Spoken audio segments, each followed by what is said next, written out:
Meu querido irmão, convido você a que abra a sua Bíblia em João, capítulo de número 6.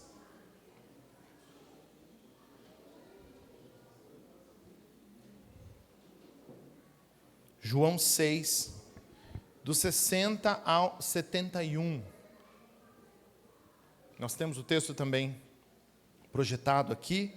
João capítulo 6, do 60 ao 71.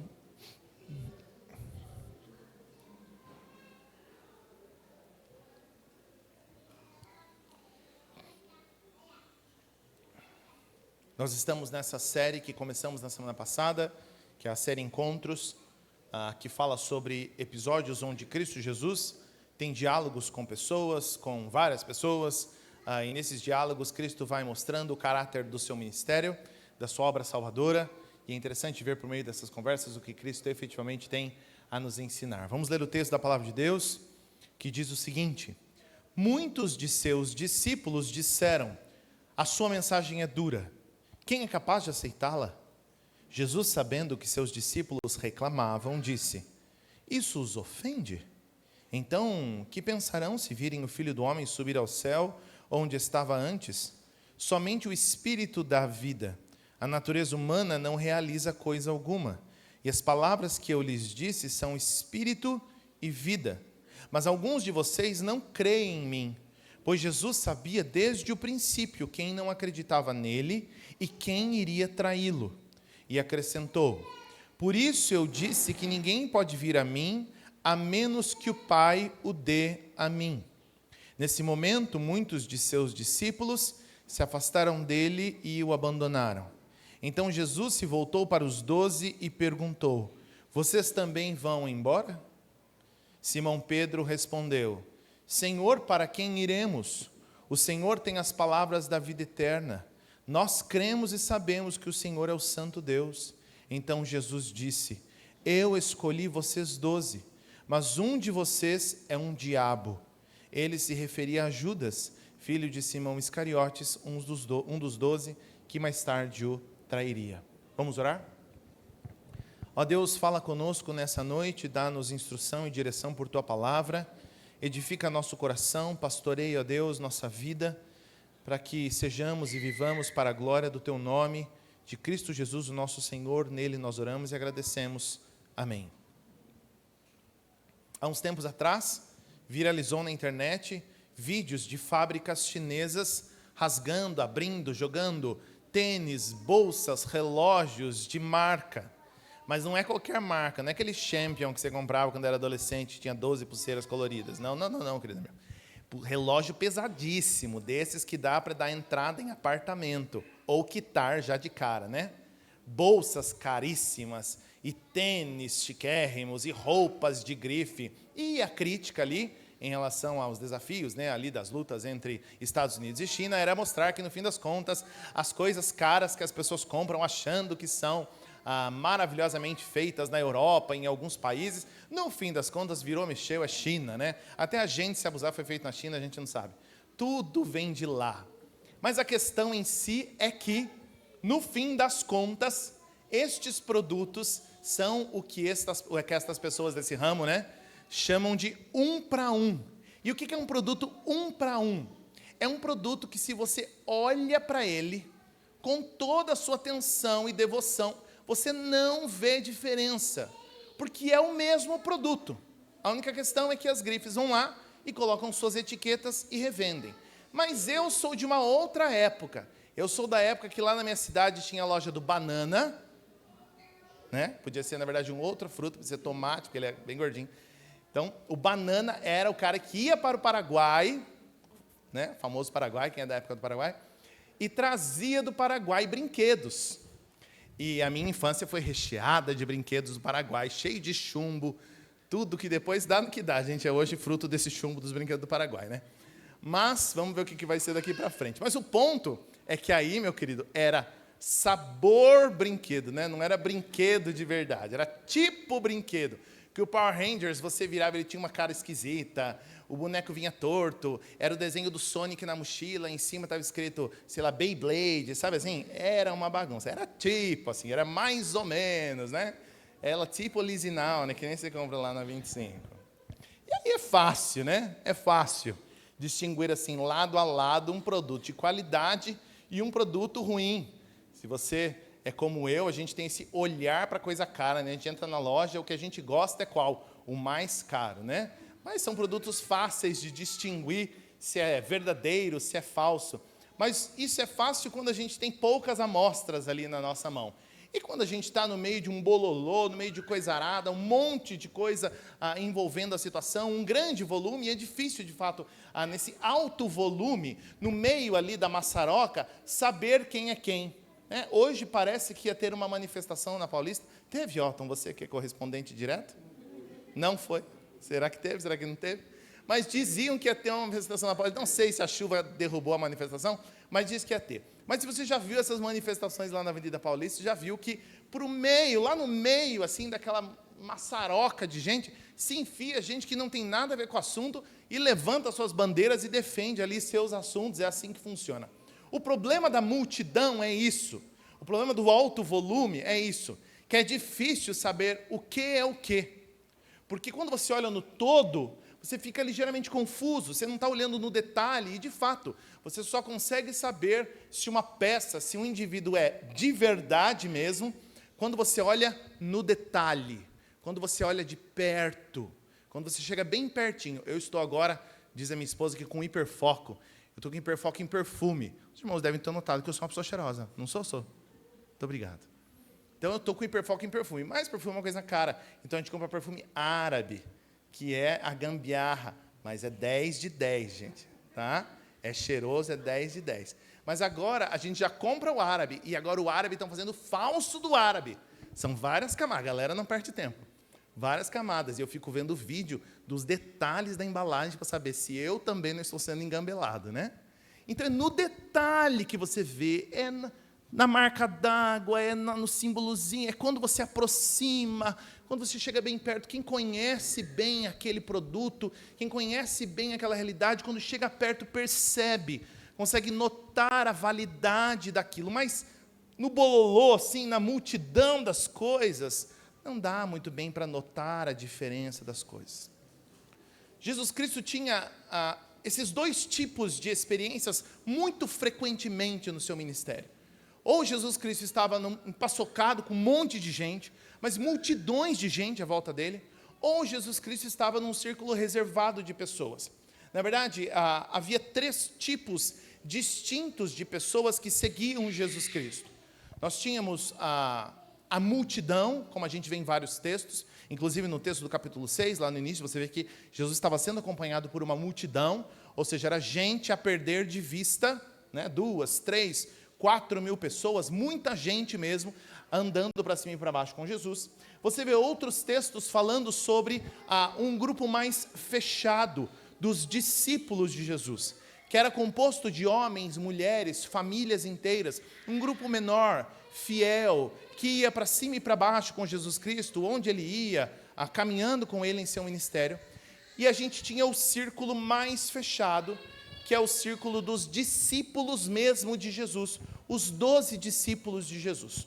O texto que nós lemos hoje está falando um pouco sobre este cenário, de vários tipos de gente que caminhava com Jesus Cristo. Mas eu acredito que o texto de hoje tem poder para ajudar a mim e a você, a que a gente encontre os verdadeiros verificadores de qualidade, de veracidade daqueles que efetivamente seguem a Jesus Cristo.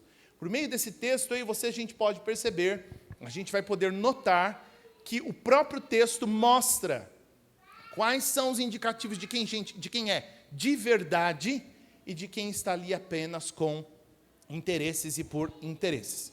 Portanto, nesta noite, nós vamos falar primeiro sobre os discípulos falsos, depois nós vamos falar sobre 2 formas de falso discipulado, em João capítulo de número 6, depois nós vamos falar sobre os discípulos verdadeiros e, por último, sobre o escândalo que o Evangelho representa. Se você nunca leu João capítulo de número 6, o que está acontecendo basicamente é que Jesus está sendo acompanhado por uma multidão, isso não era incomum, e em um destes episódios Jesus chama seus discípulos e diz que essa multidão precisa comer.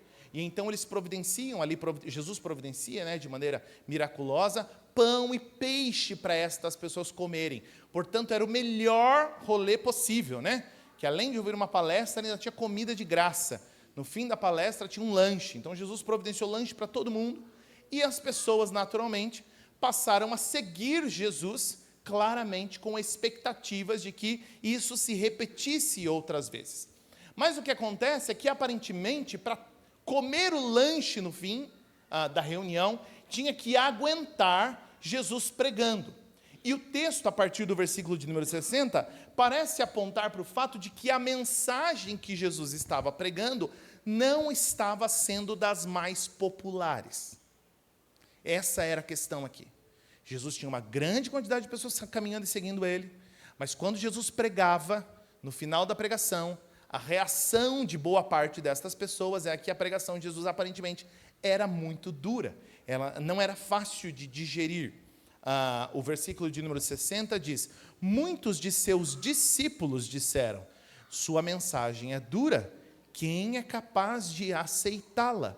Portanto, a gente tem um primeiro problema aqui, que é o fato de que estas pessoas, que são inclusive até chamadas de discípulos, por isso a necessidade de que eu e você encontremos os mecanismos para avaliar esse discipulado, porque elas não estão sendo chamadas de filho do coisa ruim, então as pessoas que eram do inimigo, então as pessoas do contra, então os fariseus e saduceus, e escribas e zelotes. Não, o texto está falando que os discípulos de Jesus, ou seja, gente que caminhava com Cristo para cima e para baixo, e que aparentemente era de um círculo mais fechado de pessoas de Cristo Jesus, eles viram para Jesus e dizem, a sua mensagem é dura, portanto eles acham que a mensagem de Cristo é difícil de aceitar.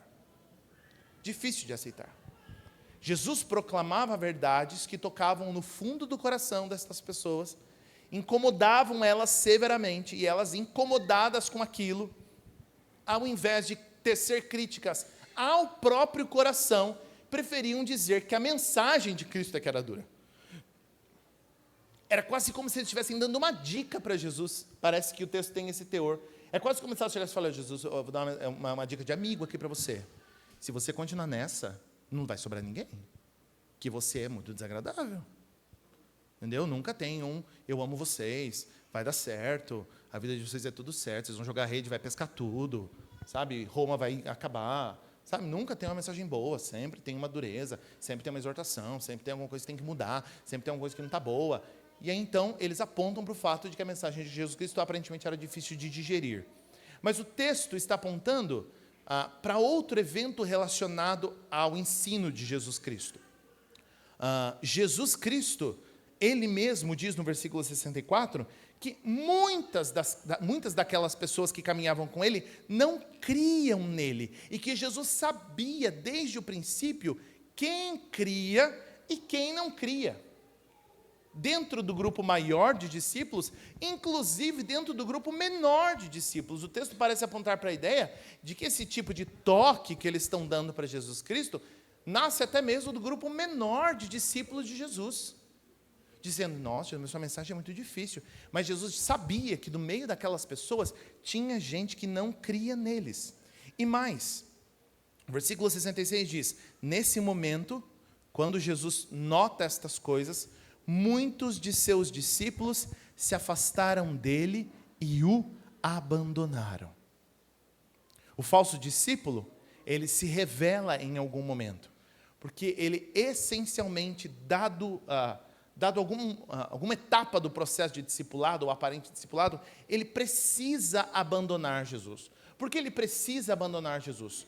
Porque em algum momento essa relação que parece muito legal, parece muito incrível, em algum momento não vai se sustentar. Não vai se sustentar, porque em algum momento Cristo vai apertar uma ferida que o indivíduo não quer que seja apertada, não quer que seja tocada, e por consequência, isso vai afastar o indivíduo de Jesus Cristo. É como um câncer que às vezes só aparece quando já está em etapas finais. Isso acontece às vezes. Alguém está super bem, vivendo bem, como se nada estivesse acontecendo. Quando passa no médico, está com uma dorzinha aqui, vai fazer o exame. Quando viu, é um câncer muito avançado, sem que o indivíduo possa fazer nada. O problema do discipulado, esse falso discipulado, é quase como se a pessoa ficasse duplamente amaldiçoada, duplamente problemática. Porque se o indivíduo, ele declaradamente é um inimigo de Jesus Cristo, ele sabe que ele não gosta de Jesus, ele tem um problema com Jesus, e claramente, se ele quiser se aproximar de Jesus, ele precisa resolver essa questão. Agora, quando o indivíduo ele acredita que ele está perto de Cristo, que ele caminha ao lado de Jesus, mas na verdade vive uma falsa vida de discipulado, ele tem dois problemas. Porque além do fato dele estar distante de Jesus, ele não sabe disso. Além de estar com câncer terminal, ele não tem esse diagnóstico. Não tem esse diagnóstico. E em contrapartida, ele não tem nada para fazer a respeito, porque nem sabe que está vivendo distante de Jesus. Perceba, o que está acontecendo aqui é, Jesus multiplica pães, dá comida para esse povo, e o povo passa a seguir Jesus porque eles querem comida. Eles querem pão. E então Jesus Cristo usa a história do pão para dizer que Ele é o pão da vida. Ele é o pão da vida. Eles precisam se alimentar de Cristo Jesus. Jesus Cristo exige algo radical para eles quando diz: vocês precisam comer a minha carne e beber o meu sangue. E então eles acham isso inaceitável e começam a ir embora. Percebe? Jesus está dizendo que não pode ser apenas uma parte da nossa vida, nem somente um bom exemplo ou um bom mestre, ele precisa ser a nossa carne e a nossa bebida, o centro que sustenta todas as coisas, a fonte da nossa motivação, aquilo que nos faz levantar todos os dias. O seu corpo entregue na cruz e o sangue ali derramado precisam ser suficientes para nós, mais valiosos do que qualquer outra coisa no mundo, porque ele não pode ser usado como um meio para alcançar satisfações, mas deve ser a nossa satisfação final. Isso não é difícil de entender, é difícil de aceitar. E exatamente aí se encontra a essência do falso discipulado. O chamado de Cristo não é complexo de se entender, é difícil de engolir, é difícil de digerir. O povo tinha entendido o que Cristo estava dizendo, tinha entendido as demandas e exigências do chamado de Cristo para a vida deles. O que eles não queriam era caminhar com Cristo e carregar esse fardo. Portanto, o problema central do falso discípulo é que ele não aceita as exigências de Jesus, de forma que Cristo não quer ser apenas alguém que te ajuda.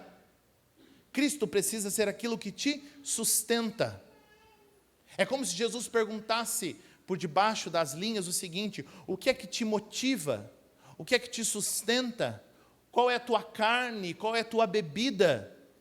E a pergunta para nós hoje é essa: é o nosso sucesso profissional? São os nossos sonhos sendo alcançados? Os nossos relacionamentos incríveis? Sexo, reconhecimento, dinheiro, ser necessário para alguém? Aquilo que mais te motiva é aquilo que você come e aquilo que você bebe. É o combustível da tua vida. E Jesus está dizendo: eu tenho que ser isso. Eu tenho que ser estas coisas para você. O que te dá energia para acordar de manhã e para seguir a vida. Pergunta: o que é isso para você? O que é isso para mim? O que é que renova as minhas forças, a minha energia e faz com que eu caminhe? Onde estão os meus sonhos? Percebe? Não é difícil de entender, meu irmão. É difícil de aceitar. O que é que te enche de esperança? Essa é a essência do falso discipulado. A essência do falso discipulado é: eu não quero me alimentar de Cristo Jesus, não quero cumprir com as exigências e aceitar as ofensas do Evangelho, eu quero apenas Jesus Cristo como um mecanismo, uma muleta, uma ponte, um apoio, um sustento, um abraço, um amigo, um ombro. Mas é um ombro para aquilo que eu efetivamente quero. É um suporte, é um degrau para onde eu efetivamente quero chegar. Já aconteceu isso com você? Alguém se aproximou de você, não por conta do interesse de conhecer você ou se tornar seu amigo, mas é porque você tinha algo a oferecer e por meio da sua amizade, do seu contato, ela conseguiria chegar onde ela queria? Eu preciso acessar a Shirley, preciso conseguir falar com ela, Para isso eu vou me tornar amigo do Davi, vou fingir interesse nele, e então eu acesso a Shirley para receber os benefícios por meio do Davi. Eu não tenho nenhum interesse nele, nenhum interesse. Eu quero usar esse indivíduo para o que eu efetivamente quero. Efetivamente quero. Pense, como por exemplo, o sexo sem propósito dentro do casamento, ele é necessariamente isso. O que eu quero? Eu quero prazer. O indivíduo é só o degrau. A pessoa é só o meio, a ponte, a plataforma para eu encontrar o que eu quero, que é prazer. Eu quero dinheiro, eu quero segurança pessoal. O trabalho, o salário é a ponte. É o meio pelo qual eu vou chegar lá. Já viu essas empresas que, para abater imposto, elas apoiam instituições? Você acha que realmente elas ligam para essas instituições? Se não fosse abater imposto, elas dariam dinheiro para as instituições? Não, nem de longe, meu querido irmão. Portanto, o que está acontecendo aqui é que Cristo está dizendo: vocês querem de mim pão, vocês querem comer. Só isso, vocês querem se alimentar. Eu sou um mecanismo para vocês chegarem lá. Talvez hoje a sua questão não seja pão, seja outra coisa. E Cristo virou esse mecanismo para você chegar onde você deseja. Portanto, aqui em João capítulo 6, em segundo lugar, há duas formas de falso discipulado, nas quais talvez eu e você possamos estar incluídos. A primeira delas, muito famosa, popular inclusive nos dias de hoje, é seguir a multidão. Se existe um jeito perfeito de ser um falso discípulo, é se enfiar no meio do bolo, grita junto, vai junto. Quando você viu, ninguém viu onde você está, quem você é, como é que funciona, como é que não funciona, porque você está no meio do bolo. Você está no meio da multidão. E o problema da multidão é que é muito difícil deixar de acreditar no que uma multidão acredita e muito difícil acreditar no que uma multidão não acredita. É quase que como se a multidão te empurrasse para aquilo. A multidão não é apenas culpada de fazer as pessoas descrerem em Cristo realmente, sem realmente pensar. É também responsável por fazer as pessoas seguirem a Cristo sem pensar. Perceba. É quase como se estivesse acontecendo um movimento aqui de gente caminhando. Você não sabe nem o que está acontecendo, só porque tem gente indo, você entra para o meio e vai junto. Entra para o meio e vai junto. Esse é um dos grandes desafios e problemas de mega igrejas. Vou falar com um negrito agora. Eu não estou dizendo que igrejas muito grandes sejam um problema em si. Não foi isso que eu disse. Não foi isso que eu disse. Estou dizendo que grandes igrejas são um terreno fértil para que você se esconda numa multidão e esconda o seu falso discipulado. Porque, meu querido irmão, pensa aqui comigo. Você entra numa igreja, a igreja tem 1.500 pessoas num culto. Quem é você no meio da multidão? Quem é você? Se você morrer, se você desaparecer, se você voltar, quem é que vai saber? A não ser que você realmente tenha muita intencionalidade. Você queira muito ser conhecido, é muito fácil de você entrar e desaparecer na fumaça. Ninguém sabe quem você é, ninguém sabe quem você não é. E perceba, tem gente que adora cristianismo de multidão. Porque o cristianismo de multidão, ele é uma beleza. Ele é de um comodismo ímpar. Porque você entra numa plataforma, consome dessa plataforma e some. Some. Você desaparece. Ninguém sabe quem você é, ninguém sabe o que você fez, ninguém te pastoreia, ninguém cuida de você, você não cuida de ninguém, você fica metido no meio da multidão. A hora que o povo canta, você canta, a hora que o povo levanta a mão, você levanta, a hora que o povo senta, você senta, mas nome você não tem, pecados você não comete, problemas você não vive, e ninguém sabe, ninguém viu, ninguém quer. O povo quer ver é o fervo. É o fervo. Meu querido irmão, com todo respeito, das várias opiniões impopulares que eu tenho, sinceramente, fale para mim, se é minimamente praticável um batismo de 2.000 pessoas no estádio. Fale para mim. Fale se isso é minimamente praticável. Quem são essas 2.000 pessoas? Onde elas moram? Quem elas são? Filho de quem? Qual o problema que tem? Então, assim, com todo respeito, a não ser que a nossa igreja seja muito diferentona, e nós tenhamos vários problemas personalizados como nós temos, e lá não haja problema nenhum, é completamente inumano, desumano, tentar gerenciar pecados e pastoreio para 2.000 pessoas que estão chegando, isso sem falar as outras milhares que existem, percebe? É um modelo de igreja impraticável, chega a ser antibíblico, porque não permite que eu possa praticar demandas claras e mínimas da Escritura. Como é que eu vou exortar uns aos outros, não sei o nome, Senhor, qual que é o Senhor? Não sei, não vou te ver mais domingo que vem. Sem querer eu sentei do seu lado, nunca mais vou te ver na vida, nunca mais, não sei nem quem você é. Se você morrer, se você não morrer, se trair tua esposa, se abandonar Jesus, se atropelar alguém, eu não sei, ninguém sabe, ninguém viu, não sabe nem quem é essa pessoa, nunca mais viu. Isso não é incomum. Domingo eu cumprimentei uma pessoa, não sei nem quem é, nunca mais vi. Ou quando não é incomum, alguém chega e fala assim: oi, tudo bem, minha irmã? Seja bem-vinda à nossa igreja. Como assim, seja bem-vinda? Eu venho aqui há 5 anos. Mas como que eu vou saber, né? Você e mais 4.000 pessoas? Como é que eu vou saber quem é você? Esse é o problema da multidão. A multidão faz com que eu e você nos infiltremos no meio dela, e a gente joga uma bomba de fumaça na nossa vida, que é muito cômoda, especialmente para quem é falso discípulo. Porque quem é falso discípulo não quer ser verificado no detalhe. Quando você é um falso discípulo, você não quer ser verificado no detalhe. Você não quer que alguém fique perguntando: seu Carlos, o que o senhor fez quinta-feira? Como é que está o teu casamento, Roberta? Como é que você está criando tua filha, Ruth? Como é que está sendo? Eu vou perguntar, não sei nem quem você é, não sei seu nome, não sei nem que você tem filho, que você é casado com fulano. Então, a multidão é um mecanismo onde eu me escondo, eu desapareço. Se eu vou na igreja, ninguém sabe. Se eu não vou, ninguém sabe. Eu não sirvo em nada, eu não participo de nada, eu não sirvo para nada. Se me perguntam no fim do dia, eu sou da igreja tal. Mas também, se não for, ninguém fica sabendo. Percebe? 4.000 pessoas caminhando ao lado de Jesus. Se você continuar caminhando, se você deixar abandonar, que diferença vai? Ninguém vai nem saber. Portanto, a multidão, o anonimato, é um mecanismo muito confortável para aqueles que desejam seguir Jesus sem compromisso.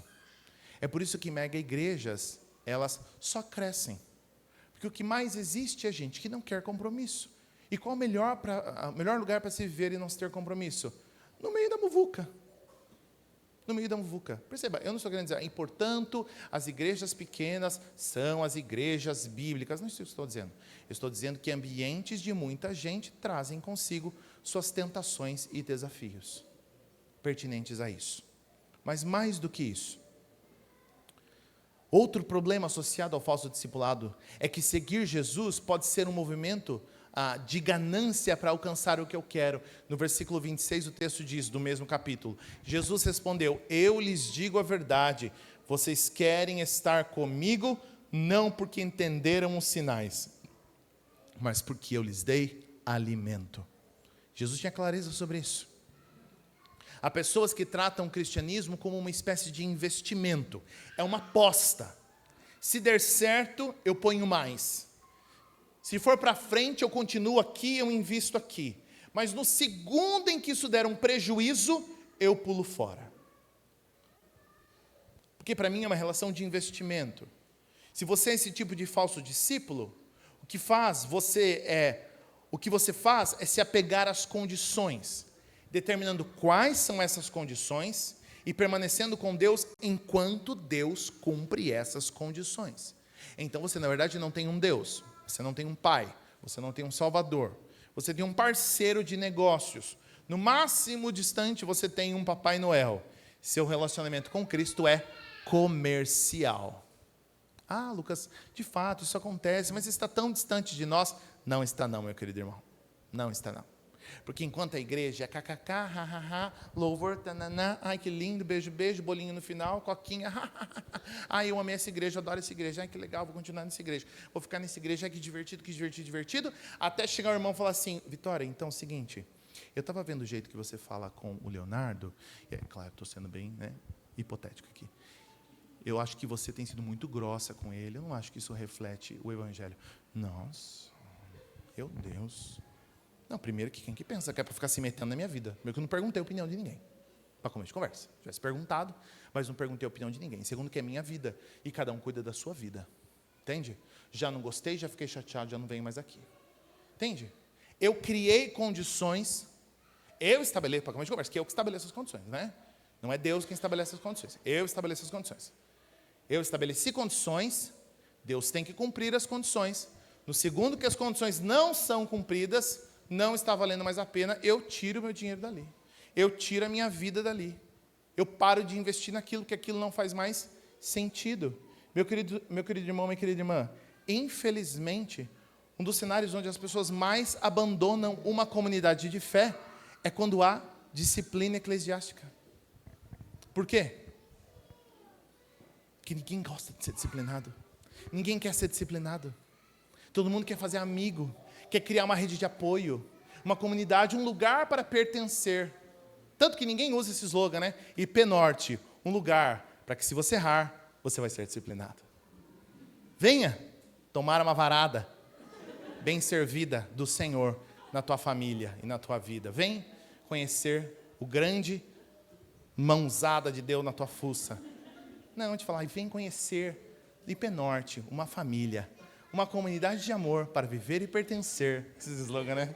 Cheio de amar, tudo no infinitivo, né? Amar e crescer. Né? A gente não fala, né? Porque no dia que o calo aperta, ai, não é para mim. Ai, porque me exigiu. Ai, porque eu não quero. Ai, porque eu não gosto. Ai, porque não é para mim. Ai, porque eu não tenho tempo. Ai, porque é muito cedo. Ai, porque é muito tarde. Ai, porque é muito longe. Ah, porque gasta muito, ah, porque gasta pouco, ah, porque falou demais, ah, porque falou de menos. E é engraçado, né? Que para quem tem uma relação comercial com Cristo e com a sua igreja, nunca tem desculpa. Não crie esperança, meu querido. Você não vai escapar. Se você exortar, sai da igreja porque exortou. Se você não exortar, sai da igreja porque não tem pastor nessa igreja. Essa igreja você faz o que você quer. Fiquei 1 ano sem ir na igreja, Otton. Ninguém me visitou. Claro que não. Quem tinha que marcar horário. Você estava todo domingo marcado com Satanás. Como que eu vou na tua casa? Estava já agendado o ano inteiro com o filho do inimigo. Então, o que acontece nunca tem como agradar o indivíduo. Não tem como agradar. Nunca está bom. Por quê? Porque quem cria as condições é Ele. Ele que cria as condições. E as condições são quaisquer que sejam. Se eu fiz da igreja, se eu fiz de Cristo um lugar para eu me sentir amado e querido, no primeiro momento em que alguém disser uma coisa que não valida a maneira como eu vejo o amor que eu sinto por mim mesmo, aquele lugar não presta mais. Entende? Perceba e visualize igrejas que são o fim da linha nesse sentido. Igrejas onde o indivíduo efetivamente vai porque ele quer uma coisa. Sabe essas igrejas que falam de dinheiro todo domingo, o culto inteiro? 40, 50 minutos falando de dinheiro, tentando tirar dinheiro a toda custa do indivíduo. Que a gente fica achando que no fim das contas são só os pastores e os bispos que são mau caráter e sem vergonha e querem dinheiro. Não é, o membro lá, o irmão também quer, porque ele só foi lá porque ele quer que a empresa dele prospere, e enquanto na cabeça dele aparentemente a empresa dele está prosperando, está dando certo, eu continuo aqui. Na hora que parar de prosperar, não foi isso que eu combinei, eu achei que era um negócio que vinha aqui, ganhava pão e peixe, agora começou com uma história de uma mensagem que caminho estreito, tomar minha cruz, abandonar meus pecados, mudar de vida, aí para mim já ficou complicado. E responsabilidade, e pastoreio mútuo, e coisa para fazer, e prestação para dar. Não, para mim, muito obrigado, eu já não vou. Para mim já não funciona. A pergunta então isso vai me dar retorno? Se vai me dar retorno, eu permaneço aqui. É a dinâmica que regia a comunidade que seguia Jesus Cristo. Mas o texto também aponta para o fato de que existem discípulos verdadeiros. Porque quando Jesus Cristo aponta para estas pessoas o fato de que ele sabia que eles estavam reclamando da mensagem dele, dizendo que a mensagem dele era dura, achando que Jesus Cristo ia dizer assim, nossa gente, caramba, não, obrigado pelo feedback, mas assim, eu realmente estava achando que a pessoa estava gostando. Nossa, vou dar uma melhorada, vou preparar melhor meu sermão aqui, na próxima vez eu ver se eu melhoro, né, minha fala. Jesus diz o seguinte, no versículo 67, então, Jesus se voltou para os 12 e perguntou, vocês também vão embora? É como se Cristo estivesse dizendo assim, quiser ir embora, pode ficar à vontade. Não tem nenhum problema, pode ir embora. Está duro para vocês também? Pode ir embora. Sou eu que preciso de vocês. Vocês é que precisam de mim. Então Pedro diz a Cristo Jesus, Senhor, para quem iremos? O Senhor tem as palavras da vida eterna. Nós cremos e sabemos que o Senhor é o Santo Deus. E essa fala de Pedro tem duas expressões importantíssimas para entender a validade de um verdadeiro discípulo de Cristo. Primeiro, Pedro diz, Senhor, para quem iremos? Portanto, um discípulo verdadeiro de Jesus Cristo reconhece que ele é um indivíduo completamente desamparado, sem outras alternativas e completamente dependente. É como se ele dissesse assim, gente, mas se eu não gostar da igreja, se eu não gostar da Bíblia, se eu não gostar da maneira como Deus criou o mundo, eu vou para onde, Cláudia? Para onde que eu vou? Onde tem uma outra alternativa? Não é igual operadora de telefone, de internet, briguei com essa, briguei com a Claro, eu vou para a TIM, briguei com a TIM, eu vou para a NET, briguei com a NET, eu vou para a Vivo, que no fim das contas vai dar tudo na mesma. Não, se eu for embora daqui, eu vou para onde? Para onde iremos, se só o Senhor tem palavras de vida eterna? Portanto, o começo do verdadeiro discipulado é necessariamente uma espécie de desespero saudável. É como se Pedro dissesse, Senhor, por mais duro que seja ou deixe de ser, para onde que a gente vai? Para onde nós iremos? É como se Pedro dissesse, o que o Senhor está pedindo é difícil, mas qual que é a outra opção? Nós estamos acostumados, meu querido irmão, a ofertar para o nosso próprio coração novas alternativas, e das piores, para fugir das responsabilidades de lutar por aquilo que é realmente valioso. Sem dúvida, olhar para teu esposo, para tua esposa, e ver todos os defeitos do mundo nele, é muito mais fácil, mas muito mais fácil, do que dizer, se a minha única alternativa é continuar aqui, nós vamos encontrar uma solução. Nós vamos dar um jeito para isso aqui. Se tuas amizades e relacionamentos são só pautadas em negociações de benefício, enquanto eu estou ganhando, a gente continua aqui, a hora que eu não estiver mais ganhando, que você não me convier, eu te abandono. Nossa amizade já acabou, não serve mais.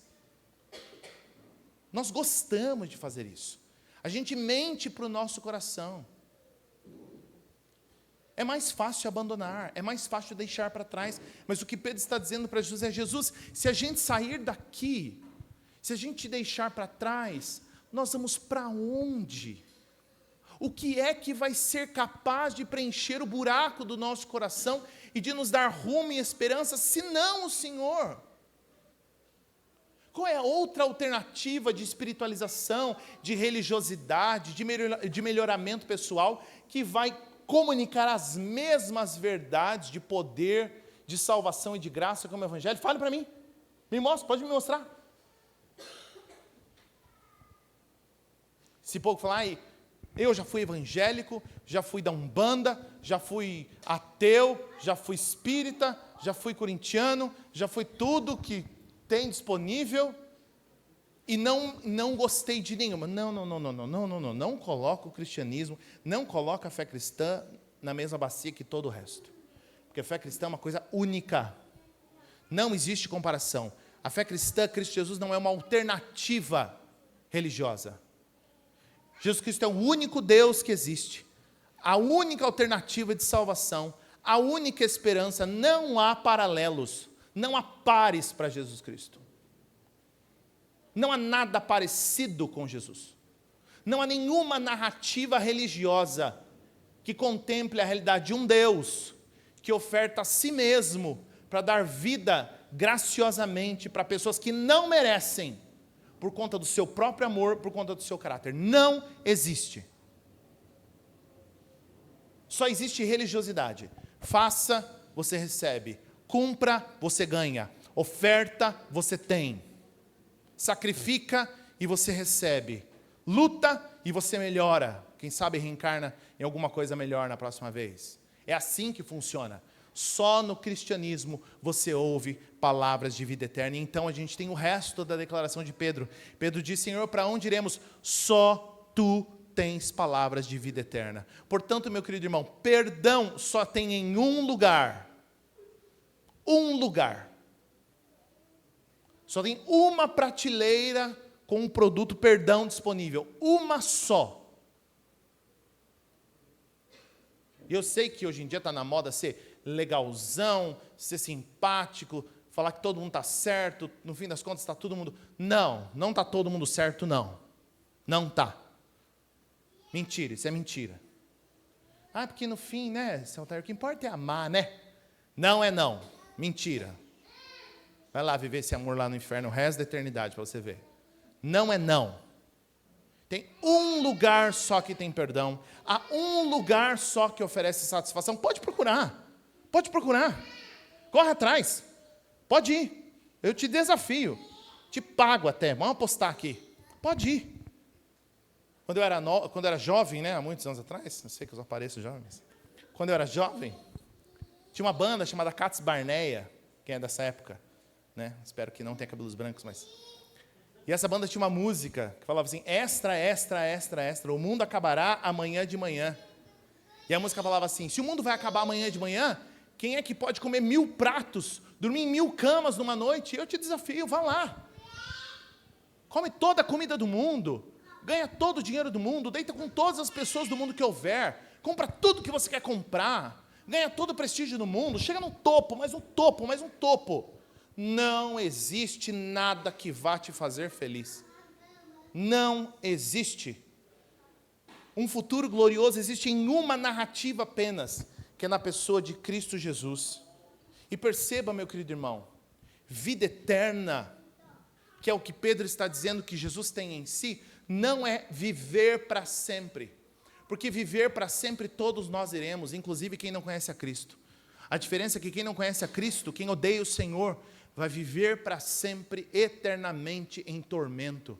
Mas João capítulo 17, versículo 3 diz: e a vida eterna é isto, conhecer a ti. A vida eterna é isso, conhecer a ti, o único Deus verdadeiro, e a Cristo Jesus, a quem enviaste ao mundo. Viver para sempre, ao contrário do que muitos pensam, não é viver para sempre.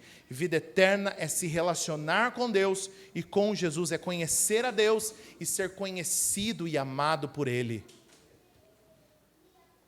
Portanto, meu querido irmão, o verdadeiro discipulado é um ambiente de profundo desespero e abandono, que encontra paz e consolo na pessoa de Cristo, sendo Cristo não um mecanismo, uma plataforma para te dar a alegria que você quer. Jesus não tem compromisso com o teu sucesso. Jesus não tem compromisso em te dar marido, minha irmã. Se depender de Jesus, você vai morrer sozinha. Jesus não acorda, não se dá o trabalho de sair procurando marido para os outros. Dá licença, dá teus pulos, vai lá. Faz uma escova no cabelo, passa um perfume e vai atrás de um marido. Jesus me dá uma... Que maneira Jesus me dá um marido? Para com isso. Você acha que Jesus não tem mais o que fazer? Não. Jesus não tem parte, não tem interesse com isso não. Jesus veio para dar vida e vida em abundância. Porque se não dá um namorado, eu me lembro que eu tinha um pequeno grupo lá na minha cidade interior, sempre conto essa história. Hoje, eu parando para pensar, acho que eu tenho que ir lá me pedir perdão para a irmã, mas eu tinha um pequeno grupo, todo santo pequeno grupo era um tal de, quem tem pedido de oração? Tá uma luta, uma pessoa está doente, não sei o que, blá, blá, blá. Ela. Porque eu queria encontrar uma pessoa. Tá bom, vamos orar por isso. O Senhor dá uma pessoa para ela. Isso ajudava, né? Mas faz um milagre em mim, entra na minha casa, entra na minha vida. Aí, outra semana de novo. Senhor, eu quero uma pessoa, me dá uma pessoa. Chegou uma semana que eu estava assim. Eu falei, minha irmã, pensa um pouquinho. Já parou para pensar que pode ser que Jesus quer que você morra sozinha? Solteira? bem sozinha assim, bem sem ninguém. Você vai virar missionária, professora de EBD, vai ser, sabe? Deixa Jesus te usar, te levar para as nações, sozinha. Homem, mas pelo amor de Deus, você é a pessoa mais infeliz do mundo que não encontrou um homem. A hora que você encontrar, você vai ver que não era isso. Ah, meu filho. A hora que ele deixar um pacote de bolacha fechado assim, uma bolacha dentro da geladeira, você vai ficar... Aí você vai falar assim, ai, não era isso, Senhor. As cuecas jogadas no meio da casa, ai, Senhor, acho que era outra coisa. Não tem, não vai encontrar. Pode procurar, não tem. Não tem outra alternativa. O falso discípulo, ele quer encontrar vida no pão. Ele quer encontrar vida nas coisas. O verdadeiro discípulo, ele busca o pão da vida, que é Cristo Jesus. O falso discípulo, ele dita para onde ele vai. Ele diz os caminhos que são bons para a própria vida. O verdadeiro discípulo, ele não sabe para onde ir. Não tem lugar para ir. O falso discípulo vai atrás da multidão, dos movimentos. O verdadeiro discípulo segue a Cristo. O falso discípulo usa Jesus como um meio. O verdadeiro discípulo tem em Cristo Jesus o fim de todas as coisas. Meu querido irmão, o Evangelho é uma narrativa escandalosa.